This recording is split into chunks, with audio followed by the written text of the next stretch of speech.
Simon nazbieral púpavu pre mamu alergickú napeľ.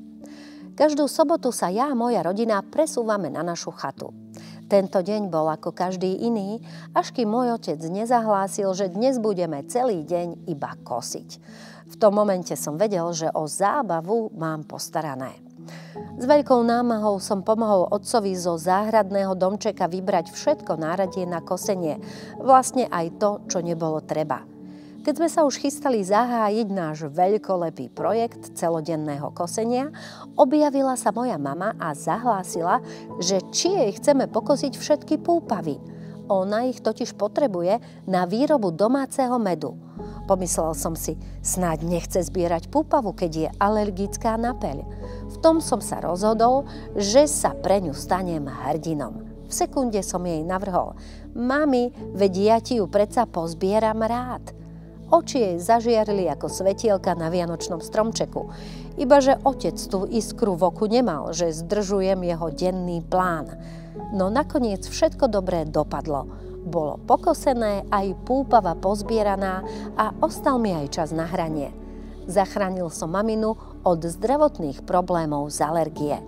List napísal a skutok vykonal Simon Viola, Stlmáč.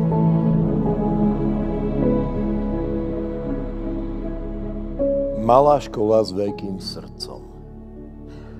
Život sa ukrýva v maličkostiach. Maličkosť je ako kúsok puzzle. Každá skladačka má svoje miesto a nakoniec vytvorí nádherný, celistvý obraz plný farieb. Som nesmierne rada, že tieto farby mám možnosť vidieť každý deň v našej malej škole. Našu školu navštevujú všelijakí žiaci. Žiaci z majority i minority. Zdraví žiaci i handicapovaní. Ale u nás sa rozdiely nerobia.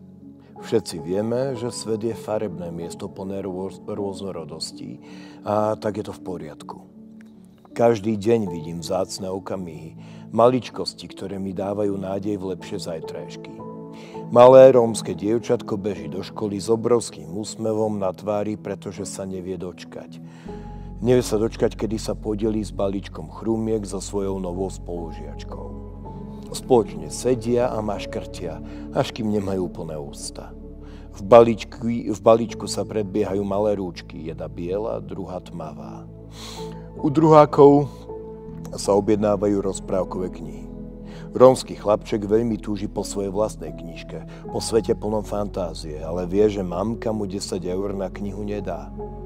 A vie to aj jeho spolužiak, Alex, ktorý bez zaváhania vyťahne svoje našetrené peniažky a chce Martinkovi kúpiť knihu. Len tak, lebo mu chce urobiť radosť.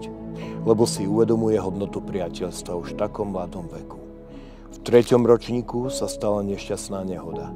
Chlapček Tomáško si doma zlomil rúčku a tak teraz chodí do školy so sadrou. Ale keď sa pozriete lepšie, vidíte, že s tou zlomenou rúčkou hrdo nesie školskú tašku. A keď sa pozriete ešte lepšie, vidíte, že tá taška nie je jeho, ale jeho spolužiaka, ktorý má zdravotné problémy. Zloží tašku a napriek tomu, že by sám potreboval pomoc, pomáha kamarátovi zaviazať šnúrky na topánkach. O poschodie nižšie sa malí škôlkári vyberajú na prechádzku. Je zima. Adamko tvorí dvojicu s rómskym chlapčekom, ktorý mu nechce podať rúčku. Adamko nerozumie, prečo jeho kamarát nechce držať za ruku. Hľadá odpoveď, ktorá je však jednoduchá. Je zima a chlapček nemá rukavice. No riešenie je pre Adamka ešte jednoduchšie. Na druhý deň mu prinesie svoje vlastné rukavice a teraz sa môžu spoločne prechádzať. Toto sú moji malí, veľkí hrdinovia, vďaka ktorým sa až tak o budúcnosť tohto sveta nebojím. Nie sme obyčajná škola. U nás sa násobí láska, delí žiaľ a počíta sa každý dobrý skutok. Je to škola života, v ktorej sa veľakrát učíme aj my, dospelí, od tých najmenších, pretože deti sú čisté duše, vidia svet srdcom a na to sa v dospelosti často zabúda. Čistota detských srdc a mysle je tým správnym životným kompasom, ktorým by sme sa mali riadiť, pretože keď zlepšíme ten svoj malý svet, napokon ho zmeníme celý. List napísala magisterka Michala Hríc. na základnej škole s materskou v Sedliskách. Zuzka je super kamoška. Volám sa Dominika a chcela som napísať o mojej kamarátke Zuzke, ako mi vždy pomáha a stojí pri mne aj v ťažkých situáciách. Ja a Zuzka sme normálne baby, ale ja mám rezistentnú rachitídu a preto sa mi veľa detí smeje alebo o mne hovorí. Nie je mi to príjemné a veľakrát sa preto doma rozplačem. Raz, keď sme išli so Zuzkou zo školy, chlapci začali o mne hovoriť, aké mám nohy a smiali sa. Bola som veľmi smutná a chcela som ísť rýchlo domov, ale Zuzka ma zastavila a povedala, že to tak nenechá. Išla za chalanmi, ktorí boli od nej o 2 hlavy vyšší a povedala: prestaňte ju urážať, ona za to nemôže. Je pekná, aká je. Chlapci sa zasmiali a odišli, ale aj tak si stále vážim, ako si ma zastala a aj veľakrát. Veľmi ju mám rada a dúfam, že to v nej aj navždy zostane.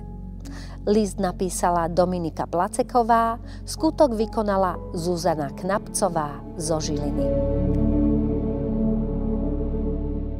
Všímavé deti odprevadili zraneného psíka za Dúhový most. Nie všetkým psíkom je dopriate prežiť svoj život v milujúcej rodine. Niektorí odídu za Dúhový most bez toho, aby našli svojho človeka. Aj ten, o ktorom je tento príbeh, našiel toho svojho, alebo tých svojich, až v posledné hodiny svojho života.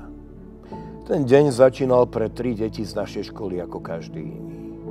Raňajším autobusom cestovali do školy, rozprávali sa.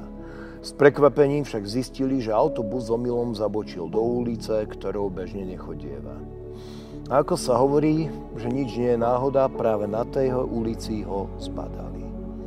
Na kraji cesty ležal bez povšimnutia zrazený psík. Všetkým miestnym bol známy. Každý deň sa potuloval po ulici a hľadal niečo lepšie, ako mal doma. Koľko ľudí a aut prešlo okolo neho bez povšimnutia. Koľkí sa tak veľmi ponáhľali.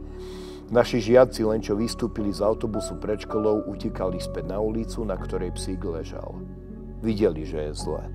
Snažili sa ho hladkať, prikryť a tíšiť. Tušili, že je zle, lebo psíkovi tiekla krv z ňufáčika. Po tvárach sa im kotúľali veľké slzy. V tom pri nich zastalo auto, v ktorom sedela mamička jedného žiaka našej školy. Opýtala sa, čo sa stalo a snažila sa im pomôcť. Spoločne volali veterinárovi, psíka naložili do auta a odviezli ho do veterinárnej ambulancie. Žiaľ, neskoro. Psík počas vyšetrenia odišiel. Bol v tak zuboženom stave, vychudnutý, začervený a doráňaný, že nemal žiadnu šancu prežiť. Deti ronili slzy ako hrachy a rozhodli sa psíka aspoň pochovať.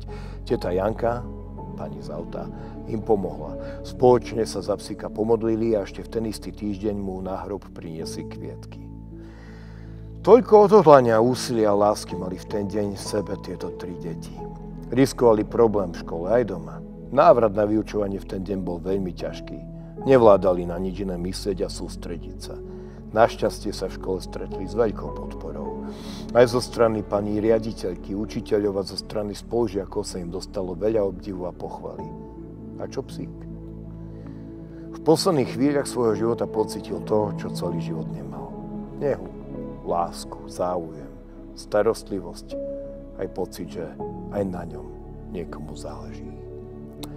List napísala magisterka Denisa Mojžišová, pedagogička, skutok vykonali Vaneska Pondušová, Lucka Výbošťoková a Patrik Kido z Budče. Malý darček pre chorých ľudí z nemocnice.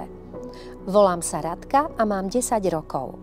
Jedného dňa v pondelok som pri večeri povedala rodičom, že v škole máme písať detský čin roka. Môj ocko mi poradil, aby som urobila náramky pre choré deti a dospelých. Náramky som začala robiť už od druhého dňa. Pomohli mi kamarátky Kika a Lili. Na každom náramku bol lístoček a na ňom napísané, aký je ten náramok. Sú to vymyslené názvy. Dúfam, že ľudia sa v nemocnici potešili tomuto malému darčeku. Mamka jeden dala slečne, dospelej, ale mentálne je ako dieťa. Náramku sa veľmi potešila a poprosila ma ešte o jeden. Ostatné náramky nechal ocko na oddelení, kde ich dostanú deti, ktoré tam budú ležať s niečím zlomeným. Verím, že ich potešia. List napísala a skutok vykonala Radka Sokolová s kamarátkami Lilien Ľochovou a Kristínou Machovou. Deti sú z Košíc.